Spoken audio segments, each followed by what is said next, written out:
Hello friends, എല്ലാവർക്കും heavenly സ്പൈസസിൻ്റെ പുതിയൊരു എപ്പിസോഡിലേക്ക് വീണ്ടും സ്വാഗതം. ഇനി ഞാൻ വന്നിട്ടുള്ളത് കുറച്ച് വെജിറ്റബിൾസും ആയിട്ടാണ്. എല്ലാവർക്കും ഇപ്പോൾ ക്രിസ്ത്യൻസിനൊക്കെ 50 നോയമ്പ് തുടങ്ങി. പച്ചക്കറിയാണ് നമ്മൾ കൂടുതൽ യൂസ് ചെയ്യുക. അപ്പോൾ ഞാൻ നോയമ്പാണ്, എനിക്ക് പച്ചക്കറിയാണ്. അപ്പോൾ പച്ചക്കറി കഴിക്കുന്ന വെജിറ്റേറിയൻസിനെ പറ്റിയ നോയമ്പ് എടുക്കുന്നവർക്കും അല്ലാതെ വെജിറ്റേറിയൻ ആയവർക്കും പറ്റുന്ന ഒരു അടിപൊളി ഒഴിച്ചുകറിയായിട്ടാണ് ഞാനന്ന് വന്നിട്ടുള്ളത്. വേറെ ഒന്നുമല്ല, നമ്മുടെ മോര് കാച്ചിയതാണ്. ഈ മോര് കാച്ചിയതെന്ന് പറയുമ്പോൾ നമ്മൾ നോർമലി മോര് കാച്ചുന്ന പോലെയല്ല, ഇത് ചെറിയൊരു വ്യത്യാസത്തോടു കൂടിയാണ് മോര് കാച്ചുന്നത്. ഭയങ്കര ടേസ്റ്റാണ്, ഇതൊരു വെറൈറ്റി ടേസ്റ്റാണ്. നമ്മളിത് കൂട്ടി മോര് കാച്ചിയത് കൂട്ടിയിട്ട് ഭക്ഷണം കഴിച്ചാലായിട്ട് ഒരു പ്രത്യേക ഒരു ടേസ്റ്റാണ് നമ്മുടെ കറിക്ക്. അപ്പോൾ അതെങ്ങനെയാണ് ഉണ്ടാക്കുന്നതെന്ന് നോക്കാം. ഇപ്പോൾ ഇതിൽ നമ്മൾ സാധാരണ മോര് കാച്ചുമ്പോൾ മല്ലിയിലൊന്നും ഇടാറില്ല. സാധാരണ രീതിയിൽ കാച്ചുമ്പോൾ ഇത് വേറെ ഒരു രീതിയിലാണ് കാച്ചുന്നത്. ഇതിനാദ്യമായിട്ട് നമുക്ക് വേണ്ടത് നല്ല കട്ട തൈരാണ്. നല്ല കട്ട തൈര്, ഒരുപാട് പുളിയില്ലാത്ത നല്ല തൈര്, അത് എടുക്കാം. പിന്നെ ഇതിലോട്ട് വേണ്ടത് മല്ലിയില. സാധാരണ നമ്മൾ മോര് കാച്ചുന്നതിൽ മല്ലിയില ഒന്നും യൂസ് ചെയ്യാറില്ല, പക്ഷെ ഇതൊരു വെറൈറ്റി ടേസ്റ്റ് ആണെന്ന് ഞാൻ പറഞ്ഞു.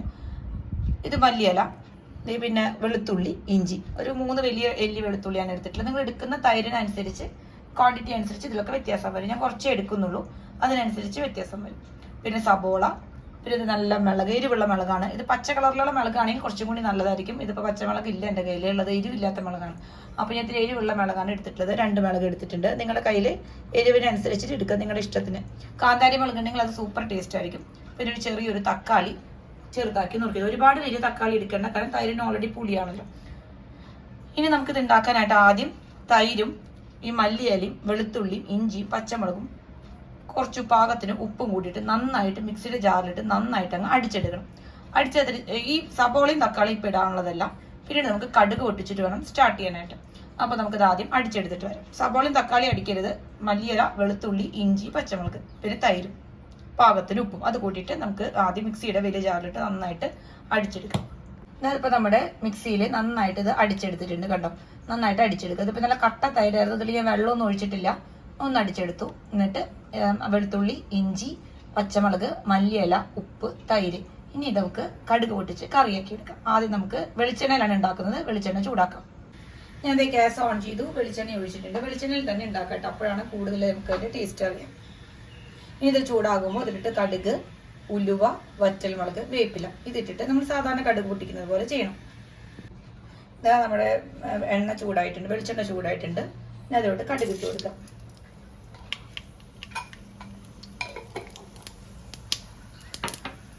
കടുകൊന്ന് പൊട്ടി വരട്ടെ. അത് പൊട്ടി വരുമ്പോൾ അതിലോട്ട് കുറച്ച് ഉലുവ ഇട്ട് കൊടുക്കാം. കുറച്ച് ഉലുവ ഇട്ടാൽ മതി, അല്ലെങ്കിൽ നമുക്ക് നല്ല കയ്പ്പ് വരും. അതൊന്ന് പൊട്ടി വരുമ്പോൾ അതിലോട്ട് കുറച്ച് വറ്റൽമുളകും വേപ്പിലും ഇട്ട് കൊടുക്കാം. നമ്മൾ സാധാരണ കറി കടുക് പൊട്ടിക്കുന്നത് പോലെ തന്നെ, പക്ഷെ ഇത് ആദ്യം പൊട്ടിക്കണം എന്നുള്ളത്. മോര് കാച്ചുമ്പോൾ നമ്മളെല്ലാവരും അങ്ങനെ തന്നെയാണ് ചെയ്യാറ്. ഇതൊക്കെ മോര് കാച്ചുന്ന പോലെ തന്നെയാണ്, പക്ഷേ നമ്മുടെ ഈ മിക്സിനെ മാത്രമേ വ്യത്യാസമുള്ളൂ. ഇനി നമ്മൾ ഇതിലോട്ട് കുറച്ച് സബോള ചെറുതാക്കി നുറുക്കി വെച്ചിട്ടുള്ള സബോള ഇട്ട് കൊടുക്കുക.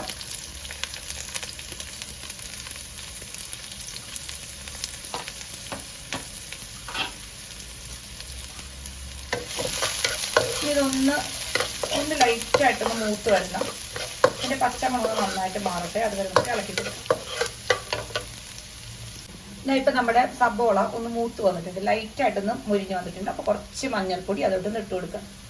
ഒരുപാട് വേണ്ട, കുറച്ച് മഞ്ഞൾപ്പൊടി ഇട്ട് കൊടുക്കാം.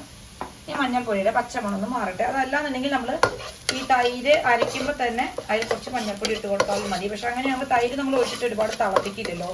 അപ്പോൾ അതുകൊണ്ട് ഈ മഞ്ഞൾപ്പൊടിയുടെ പച്ചമണം ചിലപ്പോൾ ഒന്ന് നിൽക്കും. അപ്പോൾ അതുകൊണ്ട് ഇങ്ങനെ ചെയ്യുന്നതാണ് കുറച്ചും കൂടി നല്ലത്. നിങ്ങളുടെ ഇഷ്ടം പോലെ ചെയ്യാം.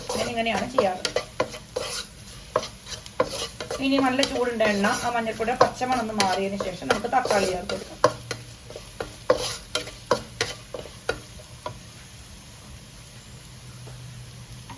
അങ്ങ് മാറി വരുമ്പോൾ നമുക്കിതിലോട്ട് നമ്മുടെ അരിഞ്ഞു വെച്ച തക്കാളി, വളരെ ചെറുതാക്കി അരിഞ്ഞു വെച്ചിട്ടുള്ള തക്കാളി അതിൻ്റെ വെള്ളത്തോടു കൂടി ഒന്ന് ചേർത്ത് കൊടുക്കാം.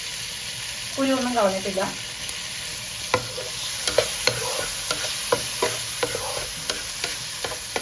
തക്കാളി ചേർത്ത് ഇളക്കിയതിന് ശേഷം ഒന്ന് മൂടി വെച്ചിട്ട് ഇതൊന്ന് തക്കാളി ഒന്ന് വെന്തുടയട്ടെ. ഒന്ന് ഇടയ്ക്ക് തുറന്ന് ഒന്ന് ഇളക്കി കൊടുക്കണം കേട്ടോ. അങ്ങനെ ഇട്ടിട്ട് പൂരത് അടിപിടിക്കും. ഇതേപോലെ നമ്മുടെ തക്കാളിയൊക്കെ നന്നായിട്ട് വെന്ത് തുടങ്ങിയിട്ടുണ്ട്. മാക്സിമം നല്ല പഴുത്ത തക്കാളി എടുക്കാൻ നോക്കാം. ഇനി നമ്മൾ ഇതിലോട്ട് നമ്മുടെ അരച്ച് വെച്ചിട്ടുള്ള തൈരിൻ്റെ മിക്സ് ഒഴിച്ചു കൊടുക്കാം. മുഴുവനായിട്ടങ്ങ് ഒഴിച്ചു കൊടുക്കാം. നമ്മളത് ഒഴിച്ചതിന് ശേഷം നന്നായിട്ടൊന്ന് ഇളക്കുക. ഇനി നിങ്ങൾക്ക് ഇതിൽ ചാറ് കുറച്ചുകൂടി വേണമെങ്കിൽ കുറച്ച് ലൈറ്റായിട്ട് കുറച്ച് ചൂടുവെള്ളം, ഇളം ചൂടുള്ള വെള്ളം അല്ലെങ്കിൽ തിളപ്പിച്ചാറിയ വെള്ളം അങ്ങനെ ഒഴിച്ചു കൊടുക്കാം കേട്ടോ. എനിക്കിത് മതി, ഇത്ര ചാറ് മതി. നല്ല കട്ട തൈരാകുമ്പോഴാണ് കേട്ടോ അതിന് ടേസ്റ്റ് ഉണ്ടാവുക. ഇതിങ്ങനെ ഇരുന്നിട്ട് ഒന്നും കൂടി ഒന്ന് കുറുകും. ഞാൻ ഇതിന് ഉപ്പ് നോക്കിയപ്പോൾ എനിക്ക് ഉപ്പ് ഇതിൽ കുറവുണ്ടായിരുന്നു. അപ്പോൾ നമ്മൾ കുറച്ചും കൂടി ഉപ്പിട്ട് കൊടുക്കാം.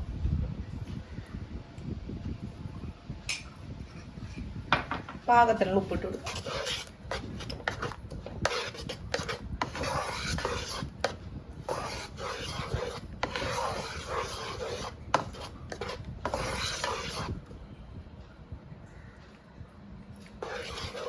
ഉപ്പയ്ക്ക് പാകത്തിന് ഉപ്പുണ്ട്.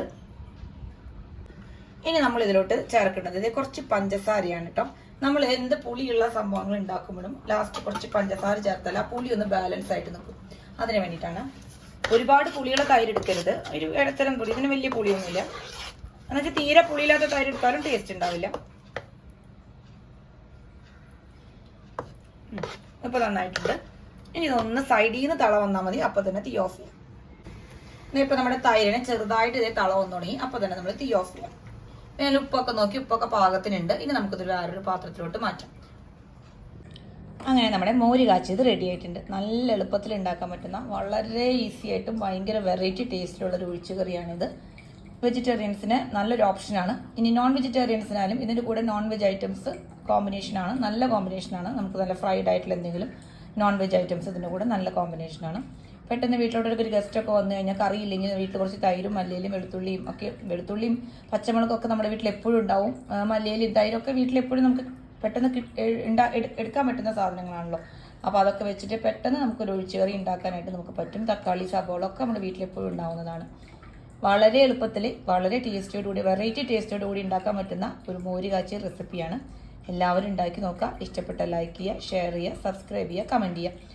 ശ്രദ്ധിക്കുക, ഒരുപാട് പുളിയുള്ള തൈര് യൂസ് ചെയ്യരുത്. തീരെ പുളിയില്ലാത്ത തൈര് ഉപയോഗിക്കരുത്. പിന്നെ തൈര് ഒരുപാട് തിളപ്പിക്കരുത്. ലൈറ്റായിട്ട് തള വരുമ്പോൾ തന്നെ ഓഫ് ചെയ്യാം. അപ്പോൾ എല്ലാവരും ഉണ്ടാക്കി നോക്കിയിട്ട് അഭിപ്രായങ്ങൾ പറയുക, കമൻറ്റ് ചെയ്യുക. Thank you so much.